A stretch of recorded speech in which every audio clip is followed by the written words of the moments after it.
Good afternoon. I'm Christine Taylor Lewis. Happy New Year. And on behalf of the Afro-American Historical Association of Fauquier County, I thank you all for your support and welcome you to this, our 22nd in a series of conversations with family historians and others who will share their genealogy research or provide information related to local African Americans and their history. It's a real joy to be back with these virtual events after pausing during the month of December to observe the winter holiday season. So again, we thank you for joining us. We at AAHA are committed to collecting, documenting, preserving, and sharing US history with a special interest in the African American experience in Fauquier County and the neighboring counties. So we hope that these virtual events will remind you of the richness of our history and culture, and that they will encourage you to visit our website at AAHA.org. There you will find an extraordinary amount of historical data, including photographs, archives, books, artifacts, and videos of our previous social media events. The website also provides a virtual tour of the AAHA Museum and an interactive story map of the history of Fauquier County's communities, churches, and schools. In addition, there are links to our digital map center, the Morgantown School Project, and local news stories about AAHA activities in the community. And of course, there are connections to various social media outlets. So visit us at AAHA4care.org. We also invite you to our Facebook page each Thursday for a brief history of the African American schools in Fauquier County. Each week, we highlight one of the 40 schools that have served the community prior to integration in the 1960s. Now, before introducing our guests, we'd like to remind you that Monday, January 16th, is Martin Luther King Jr. Day. That's the day we set aside to commemorate the life and the legacy of the Reverend Dr. Martin Luther King Jr., who was born on January 15, 1929 in Atlanta, Georgia, and became the chief spokesperson for nonviolent activism in the civil rights movement during the 1950s and 1960s. Now, please note, those who are local, that the Mount Zion Missionary Baptist Church is holding its 2023 Reverend Dr. Martin Luther King Jr. annual community celebration. It will be held virtually and in person on Monday, the 16th at 1 p.m. at the church, which is located at 33 South 3rd Street in Warrenton. The Reverend Dr. MLK Jr. Choir will perform, and dinner will be served following the service. Now, the theme is, "For Justice, I Will Make a Difference." The keynote speaker is Monica Sparks of the Kent County, Michigan Board of Commissioners. Now, for Zoom information or other inquiries, please contact the church at 540-347-3735. That's Mount Zion Baptist Church, 540-347-3735. Thank you. Now, as we enter the second year of our genealogy and local history virtual events, it is with much, much joy and excitement that we bring back one of the guests during our first Zoom event, which took place on Tuesday, January 11, 2021, almost exactly a year ago. On that day, Stephannie Addison-Mudd and Adrian Mercer helped us to open this series of virtual events by explaining the basics of genealogy research and sharing the names and personal histories of their ancestors. Stephannie Addison-Mudd not only returned in February, along with Lisa Lawrence, to talk about how they became daughters of the American Revolution, but she's back today to give a solo presentation about the Blackwelltown community of Southern Fauquier County. I just love listening to her speak about family history.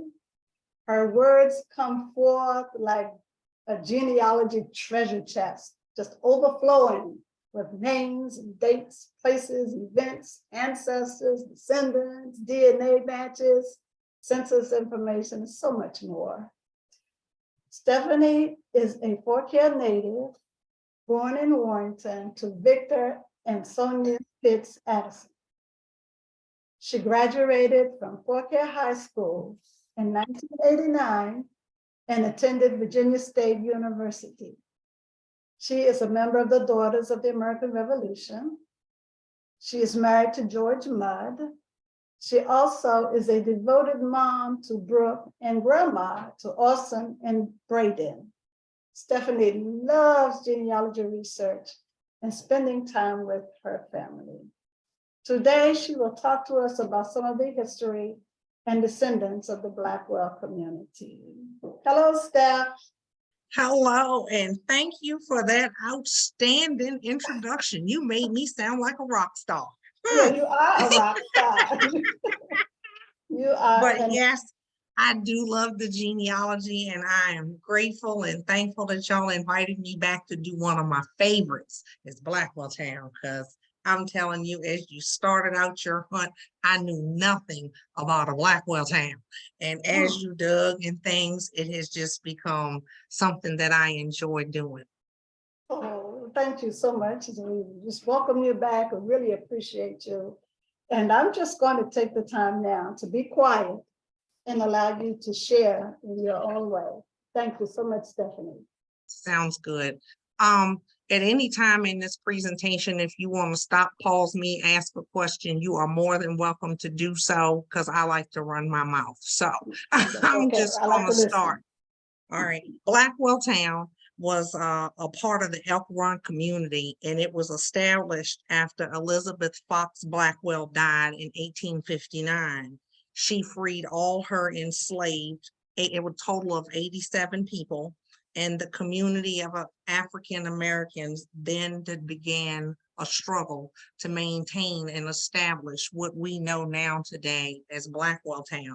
So I want to kind of start you from the beginning so you can see how the formation of Blackwelltown started.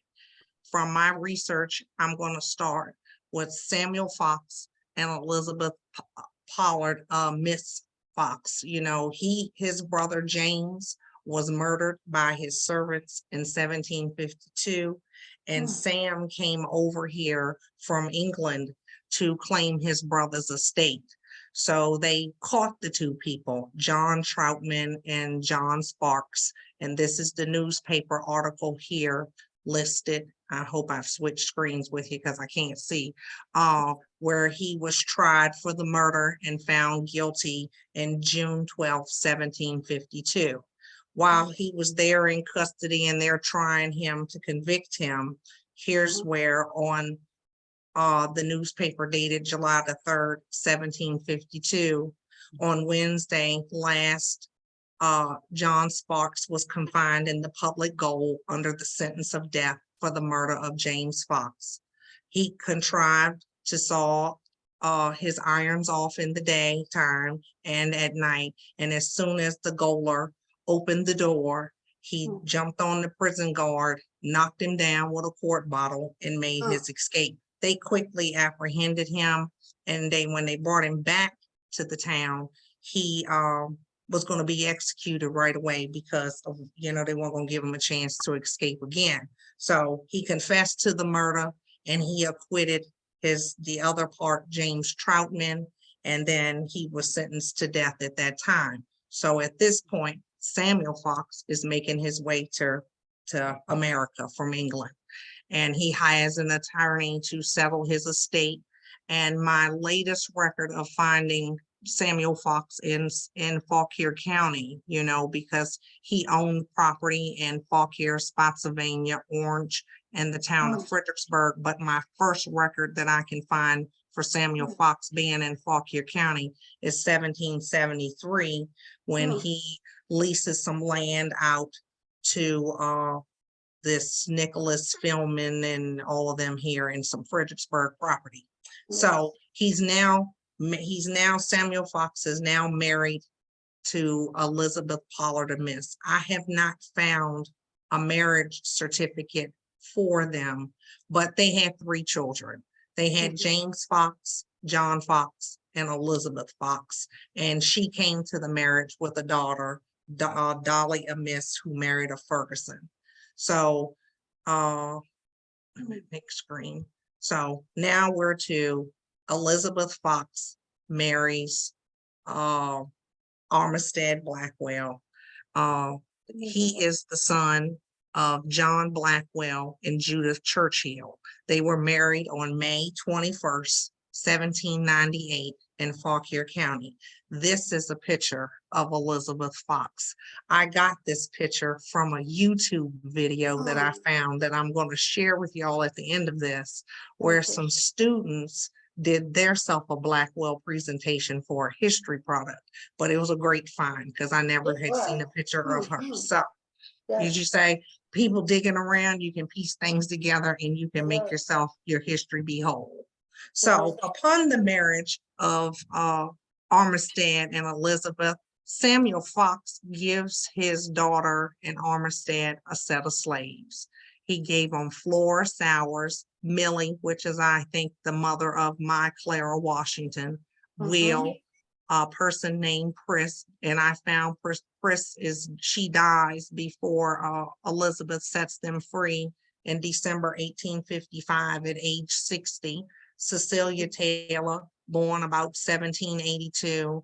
Violet Burroughs, she's born about 1794, and Charles Fox in about the same time frame. These are all average about years. I found, I'm gonna come back to that on Will. I believe that Will, I find him in Kansas. He's in a newspaper article as being one of the oldest people that are out there. I was trying to put it on the slide, but I couldn't find it fast enough. But he's in Kansas. He makes his way to Kansas. So Elizabeth Fox's mother, she passes away in 1809. And the brother James and John are in charge of the estate that she has. And James is kind of off. They declared him a lunatic, the brother James. And so another set of slaves is then given to Armistead and Elizabeth, and John Fox, the brother, takes over the remaining of the people that are held within the Fox plantation. So there's Obed Duncan, Phil Thompson, Mariah Corm, Clara Washington, her son George, and Eli now have left Foxville, or whatever you would want to name it back then, but let's just call it Foxville for the sake of naming, that they now are coming to the Elk Run community where the Blackwell family is at. So upon all of them coming, Armistead has a desire to free his enslaved people, and he began to search for free territories to relocate them after emancipation.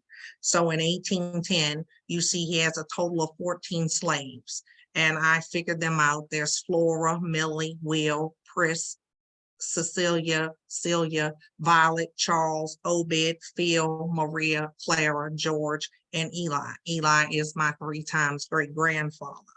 Well, in 1817, while he has this desire and he's doing things, he makes a child with my 4 times great-grandmother, Clara Washington, and they have the daughter, Millie Washington. So he's still, with his heart's desire, still traveling. By 1820, his number has grown. He's got 28 slaves. 1830, he has 24 slaves, and he has 1 free male. I have yet to determine who that 1 free male is. If someone knows, please let me know. So he's on travel in 1835 on another one of his explorations and events. And he dies. He dies in Pike, Illinois, and then comes his will. His desire was to set his slaves free, and it was his wife's choice. So she chose to hold them in bondage still. She didn't free them then, but neither way, we eventually get there. So this is the list of all of the enslaved people. And it had in 1836, he had a value of $21,950. So as you can see, all the names and how they descended from those set of 14 or so that have made up his original 1810 census and through the years coming down. And here, through the after the death of Armistead, wait a minute, make sure I say this right. So after the death of Armistead, Elizabeth Blackwell continues to run the farm. She has help from her elk-run community, and they become the different people that are there. We know that John and George Crump were amongst the people who came and assisted themselves on the farm, and James Eustace, because lineage has now connected us through DNA to determine that they are fathers of some of the enslaved children.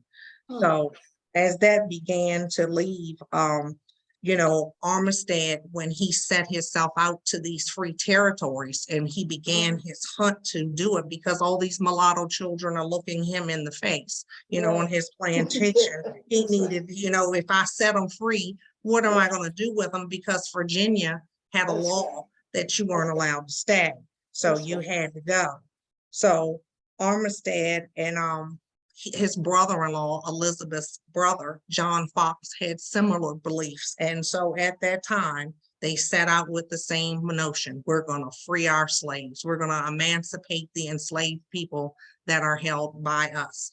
Well, John Fox dies and he sets his slaves free. Elizabeth Fox joins there right behind him, and she sets her slaves free. And now at the total, you've got over 200 slaves that James Fox sets free. You've got 87 enslaved that Elizabeth Blackwell sets free. Now you have an influx in Fauquier County of all these free people at one time. That's right. They lost their mind. We're just going to keep it honest. They didn't know what to do, and they filed suit. No, absolutely not. They can't have, we don't want them to have. And so, that's right. but in the process of that filing suit, and they didn't want them to have, and they tried to do things, the judge dies. He dies. Judge Tyler dies in 1861. Then we follow it up with the Civil War. So at that point, everything comes to a halt. Where are these free people going? Most of them left. They were like, you know, peeled wheels and went north to the free territories that they had heard so much about. And they rolled out to New Jersey, Ohio, Pennsylvania. You know, they had to go. So where am I at? So these are the freed 87 people that Elizabeth Blackwell set free. And there's the list of them, their ages and everything. And then as the Civil War starts, there were 14 slaves that remained behind on the plantation under the executor administrative's care. And his name was Mr. Chilton, but there were 14 of them: Eli Washington, Ann Lightfoot, Frederick Thompson, Morris Brewer, Ellen Blackwell, Welford Butler, Bernard Butler, Cecilia Taylor, Joseph Douglas, Ben Corm, Willie Ann Bird, George Washington, Louisa Johnson, and Arthur Smith stayed behind, and they worked the plantation. And the reason that you can find this information to say that they worked the plantation and they did it is because the Civil War, they came and occupied their plantation farm, and they filed a Southern Claims Commission for their stuff. So there was testimony in there that Blanker's command McCullen, and Burnside and their troops had occupied Blackwelltown. So there was testimony given by the newly freed to get the compensation under the claims for the things that were used. And we have Frederick Thompson, John Butler, Albert Chapman, and Millie Washington who gave testimony. And Frederick Thompson's testimony says, I am 40 years old. I work at farming on my own land, purchased since the war. I formerly belonged to Mrs. Blackwell, was raised on the farm, was there when she died, and all through the war, except 1 month, when I was driving team with the Confederate Army, I was pressed and compelled to go against my wishes. This was in March of 1862. This was about the time of the evacuation of Manassas. I drove a team as far as Fredericksburg, where the executor, Mr. Chilton, obtained my release, and I returned to service, and I've remained there. General Blanker's division, I don't know his rank, but he had stripes on his shoulders and a lot of men, and they had a train of wagons that followed. John Bernard Butler gave testimony, and I am 28 years old, a farmer. I live in Fauquier County. I was formerly one of the servants of Mrs. Elizabeth P. Blackwell. I was living on the place during the entire period of the war. Albert Chapman gave similar testimony. I'm Albert Chapman. I'm 61 years old, a blacksmith. I live in Fauquier County. I was formerly one of the servants of Elizabeth Blackwell and was her blacksmith. I was on the place when General Burnside's army passed through there in the fall of 1862 before the Battle of Fredericksburg. And they also gave testimony that of the people in the Union troops that were there that passed through, they never heard them speak against the Union or the Union cause. Millie Washington was the last one to give her testimony, and she is the daughter of Armistead. I am 53 years old, a housekeeper, and I live on the Blackwell place where I have always lived. I was formerly a slave, and I belonged to Mrs. Blackwell. I was set free at her death by her will. I was present and saw the property taken. I raised that year about 40 turkeys, 30 to 35 ducks, and a large lot of chickens. About 60 of these were all taken, except for a few, which I sold to the troops once I found out that I could not keep them. The wood that consisted of the rail and the fencing around the farm, the troops burned while they camped there. About 2 miles of fence was burned during their stay on the plantation. We know that Maria Parker, she had claim as well because she wanted her money. So when the suit got settled, they were given $1,111. She never got her money. So you see her name throughout this, where she's Maria Parker, Maria Burrell, and then her descendants seek pleasure and they want it. So now we're past the Civil War. We're arguing with the Southern's claim. They're doing so. Well, we get our land and it is divided. And that's the blanket at the beginning that you saw, that y'all's famous star Norma Logan did. This is my favorite. I tell you, if you ever get rid of the blanket, make me first on the list. But this is everyone who got land. Lot 1 went to Eli Washington. He's my maternal 3 times great-grandfather. Millie Washington, which is his sister. Ann Lightfoot belongs to Cecilia Taylor. Frederick Thompson, he belongs to Mariah. Armistead Tillery, not sure. Thomas Brewer, George Washington belongs to Clara. Louisa Johnson, she's my maternal 3 times great-grandmother. Arthur Smith, Morris Brewer, Albert Chapman, Ellen Blackwell, Wilfred Butler, Bernard Butler, Cecilia Taylor, Violet Burroughs, Joseph Douglas, Benjamin Corm, Willie Anna Bird, Thornton Taylor, and Greenlee Johnson were all awarded land. Greenlee Johnson had moved to Ohio, so he passed his on to Eli Washington. Later on, he collected the land. Now, at this point, they've got land now. Blackwelltown is formed. Now, what are we gonna do? What is all we go to church? We go to church. Henry Chapman founded Ebenezer Baptist Church in 1866. This is an older picture and a current picture of the church that was built in 1876. And the children of Henry Chapman kind of spread us out into the Midland, Southern Fauquier community. We have Marjorie Chapman was his daughter, who married George Tyler. Lucy Chapman married Eli Washington. Albert Chapman married Eleanor Selena Ann, which I believe is Stephannie. You know, I don't know where Stephannie fits into the program, but I believe that this is Stephannie. And Mark Chapman, his other son, married Nancy Sutton. There were 5 families that they identify that established Blackwelltown. Violet Burroughs, Cecilia Taylor, the Chapman family, Maria Coram, Tamar Butler, and Clara Washington. I don't find a lot on Violet. She's listed in the will of Elizabeth Blackwell, age 65, a mulatto with a value of $0.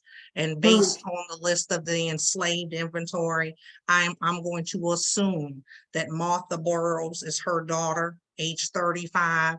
She's a mulatto with a value of $1,000, and her son, William Henry Burroughs, age 5, mulatto with a value of $400.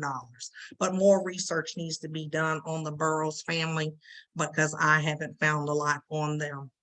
The next is Cecilia Taylor. She's an original player to the game and stayed there all throughout Blackwelltown. As you say, I'm born a slave, and she saw her freedom at the end with all her children, grandchildren, nieces and nephews and all. She even outlived her children.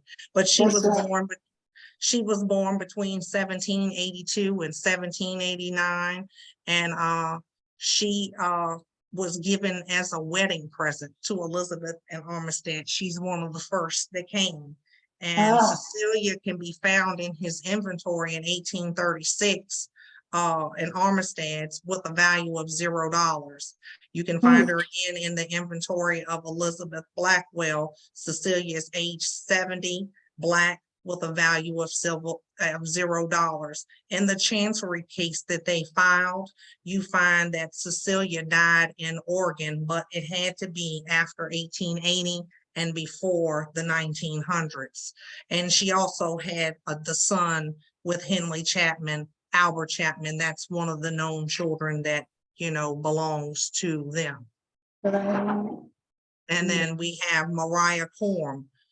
She was born about 1806 in the 1830 inventory, 1836 inventory. She has a value of $400. And at the end, at Elizabeth Blackwell's inventory, she's age 55.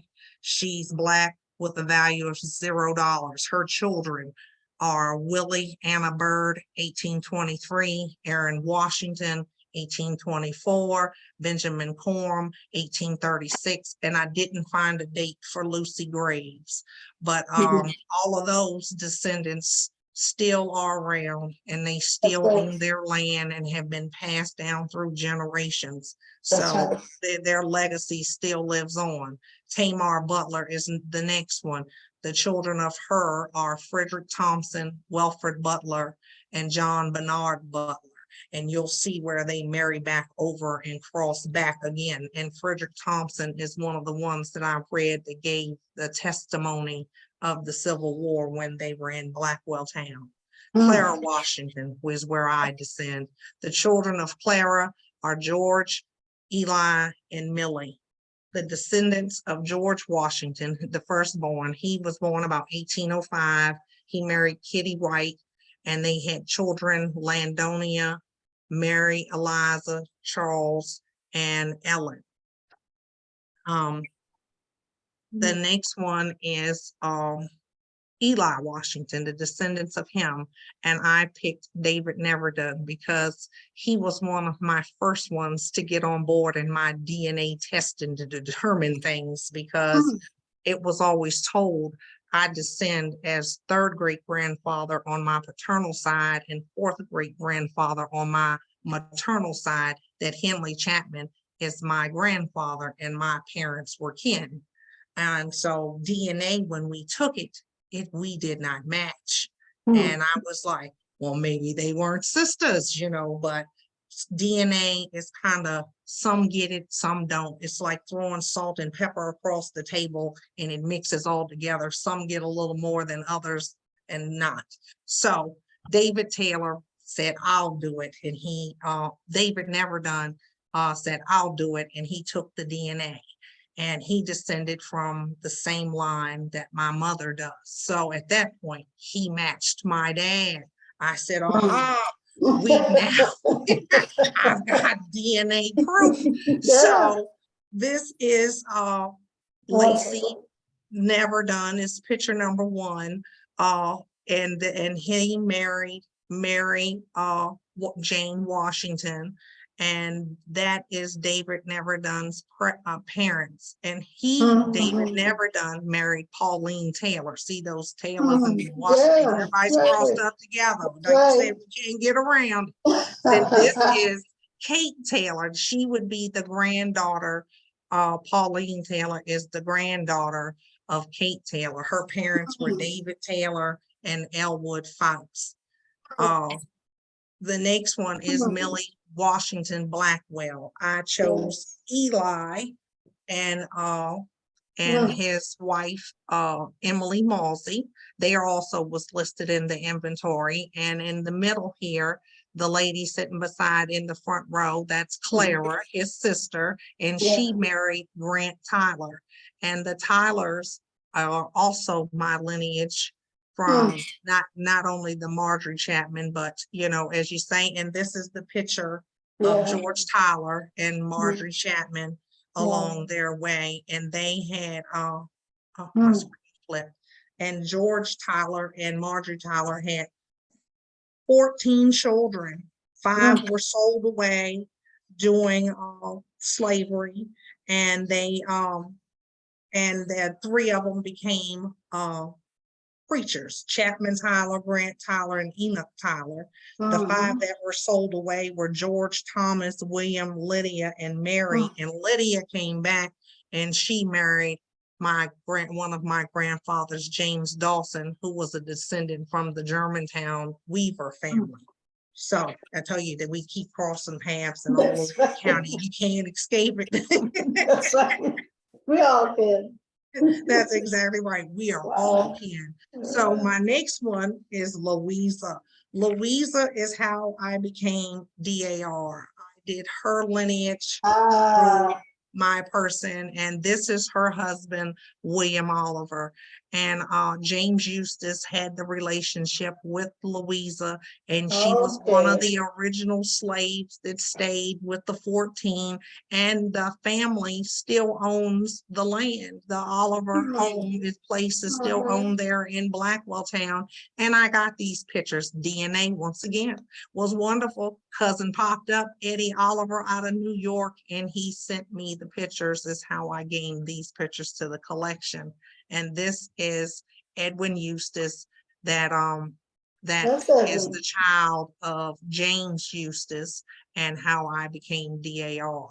So Louisa had David Washington, and on his death certificate, he's referred to as David Oliver, and he had married Jane Payne. Delilah Johnson, her father, is Henry Johnson, and she married Douglas Washington, the son of Eli and Lucy. Once again, we're back to my Eli. Fanny Johnson's father was also Henry Johnson, and he married Chapman Tyler, that's son of George and Marjorie Tyler. And then we have Edwin Eustace, who he marries Annie Washington, the daughter of Eli and Lucy Washington. So once again, we're so crossed up that we're confused. I don't know who's kin to anymore because it's coming 3-4 different ways. So good on both sides. right, and then I want to bring in Stephannie, because Stephannie, right, she was born about Wow. 1835 and 1897 in Fauquier County. George had an uncle, my husband George had an uncle, Edward Scroggins, and he came to live with us in Fauquier County. He was in Alabama from when he retired on his military base. So we go down there to clean him up, and we ain't, you know me, I can't help myself. Tell me I need to know all the dirt on the family. Tell me everything. And he says, well, I have a picture of Sonny, and she was sitting on the fireplace where water damage had got in the bottom of her dress. So if you see at the bottom of her dress, the little water damage stain, that's, I didn't take it from the glass that she's on. So I just scanned it as is, but she had, it was living between Cecilia Taylor and Albert Chapman. So I want to know who she is. I don't have enough, but she left a great legacy behind, because she had a daughter, Martha Carter, who married Welford Butler. That's Tamar Butler that we talked about earlier. Mary Carter, she was born 1854, but that's about all I could find. I don't know who she is, but she is one of the ones that had the kids with George Crump. Millie had kids with George Crump too. Eli and Clara, they are kids of George Crump. And George Crump was, as you say, I guess he was neighborly and he was helping them out quite a bit. And he had James Carter, Mariah Carter, Andrew Carter, and Amanda Carter. I couldn't find any information on them, but James Carter went on to do great things within the community to help establish everything. He was a carpenter, he built things, and he married a lady named Annie Powell. This is the headstone of James Carter and his wife, Alice. And if you see, they're sitting in front of their house that he built. This is this is his house that's there in Elk Run. And he built the little one that is now that Elk Run, I guess, museum. That was part of his daughter Nanny's. That was her house that was sold to the family, and then they turned it into a museum. But the original homes are still there on Elk Run Road where you can see them. I want to now share my video so y'all can see. How do I do this? But he set up, I'm gonna keep running my mouth while I try to figure this out, but he sold stock certificates. He sold stock certificates to help establish the Blackwelltown telephone company. And this man in the newspaper, I see Karen and this man, and I'm like, what am I reading? Because you know, I'm always down for a good history find. And there it was, where he sold this stock certificate so they could get telephone. And I was like, well, they thought we were dumb. They thought we were uneducated, and they needed to take our money to make us a better way. But we've shown them that we have been able to sustain, gain generation by generation with prosperity, to where we still maintain, and we've become better people. So, you know, they should never doubt the power of us. So that's right. Find this. I'll tell you. I'd love to hear you tell the story. Here we go. Now, can y'all see this? Hold on. We see James. Hold on. Let's make share. New share. Okay, that didn't go. Hold on. No.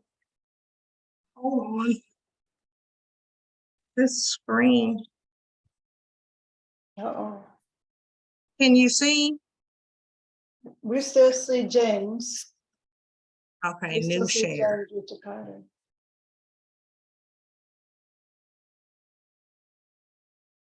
Oh, let me pause this. So, oh, wait a minute. I got one too many screens jumping now.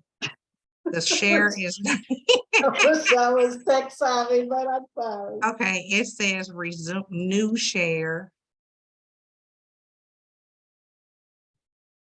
Okay, share.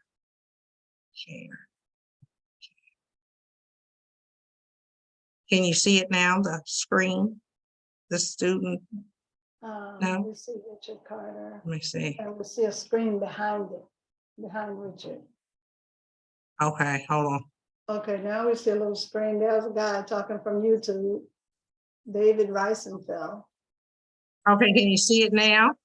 You see it from 1865 until 1898. Hold on. Blackwelltown It's showing you the School. wrong. There you go. Can you see it now? Blackwelltown School. Yes.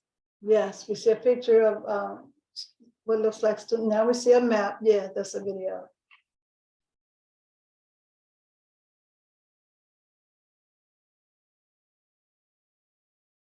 Blackwell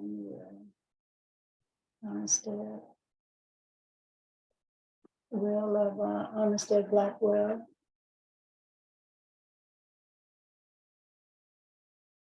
There goes Elizabeth.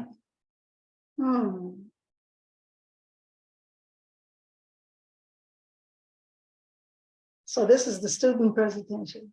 Yes. Oh, okay. Volunteers are one of you. Marriage license. Never done. And Chacaretta Blackwell. Yeah.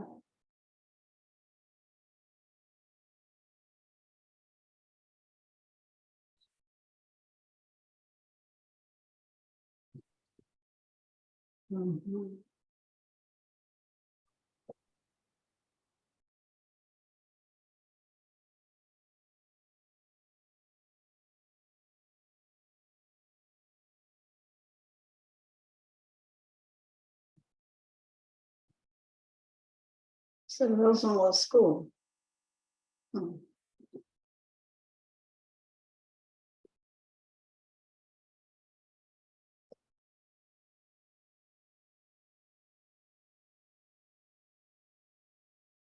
Blackwelltown School.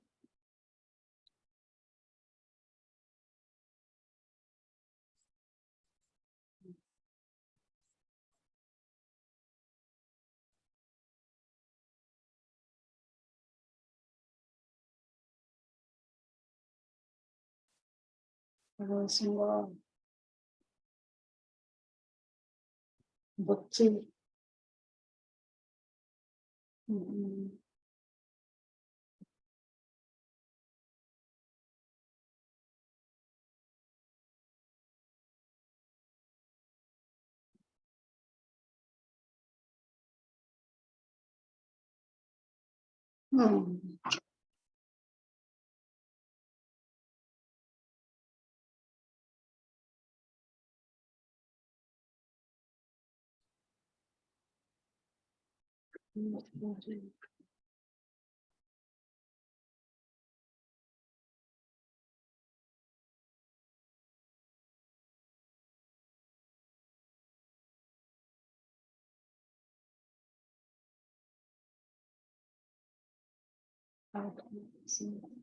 Now that cemetery was not the Blackwelltown Cemetery. I just thought I'd let y'all know. But as you say, it was a good try.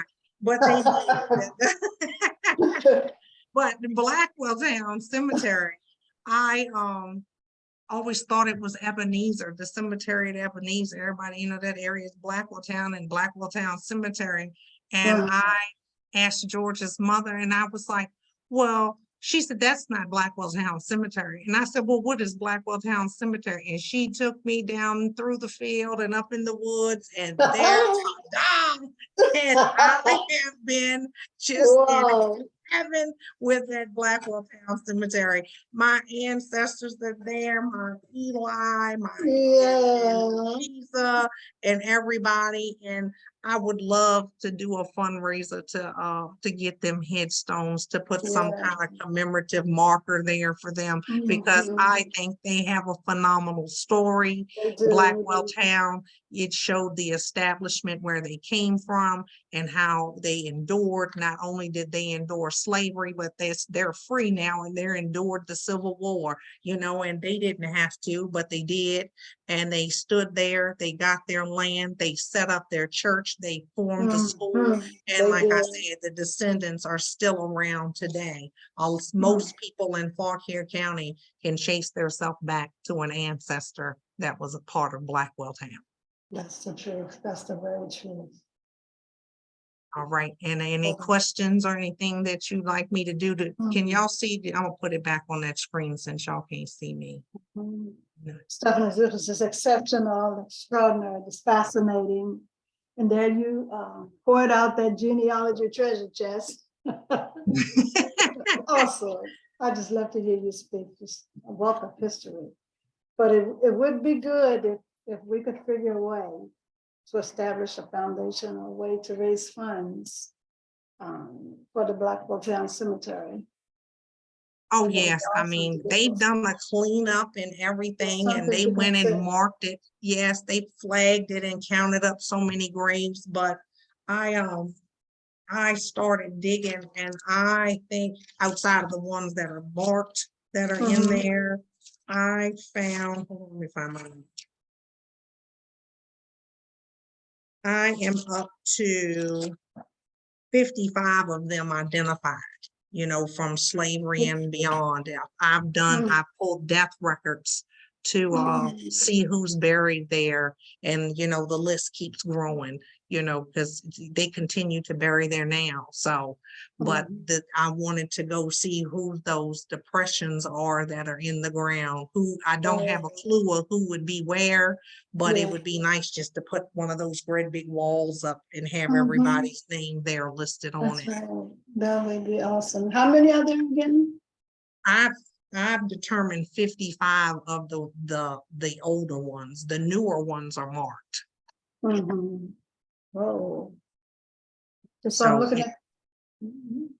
hmm, I was just saying, I'm looking at the chat screen and I don't see any particular questions. okay. There are a few Yeah, comments. I don't even know how to bring my screen back up. So a So, struggle. I'm not, as you say, I'm not computer savvy to that degree. yeah, but you did an excellent job today, considering the circumstances. You certainly did an awesome, awesome presentation.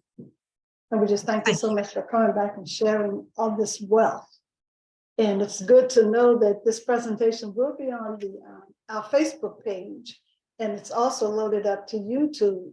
So those of us who are listening who might have missed something and will want to go back, such as myself, to go back and review some of that information, it will be there. I'm especially interested in Celia Taylor, because she's my fourth great grandmother. I was able to determine from my grandfather, who is Horace H. Taylor. Apparently he was a child, an infant, on the property when Elizabeth Blackwell passed. So he was one of those who was enslaved as a child and freed. So I'd be real interested in doing more research on Celia. And I've done some and I got stumbled or lost, but I see some gaps that you were able to fill. So I'm going to go on Facebook and check it out. Thank you so much, sis. I really appreciate it. And Ben Coram, he is my great grandfather. Yeah, my great grandfather. I'm sorry. Okay. His daughter is my maternal great grandmother, Emma Berry Lee. So there's So a you lot. come from that George and Kate Taylor too, that David Neverdone comes from. I guess so. Oh, okay. Yeah. I just know I come from Ben. I definitely come from Ben and Cecilia, so I just go back and see. His mother was Maria. Ben Coram's mother, Maria. Yes, Coram. Mariah Coram. Yes, yeah. So have a lot of exploring to do. Thank you so much again for filling in the gaps and for coming back to join us. It's just a marvelous thing that you do for the community, and to allow people to have a better appreciation for Blackwelltown. You know, I've heard the name, but I just didn't realize how much history is tied to Yes, well, the first church is St. James Baptist. That was called Foxville. And that was John Fox's with his freedoms. And they were the first established church, and Ebenezer with Henley Chapman came next. So they were both going hand in hand to have people there.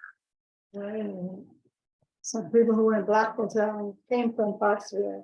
Yes, it was as you say, it was that marriage between Armistead Blackwell and Elizabeth Fox that, he gave them as a present, and in the wills, they passed them on, but that's where the bulk of the enslaved came from, was from his plantation. That's right. And I guess we shouldn't call them plantations either. I'm gonna call them farms, because I've been That's thoroughly right. disappointed that when I go find things, I'm looking for the grand mansion, and you're going like, Right. oh man, come on.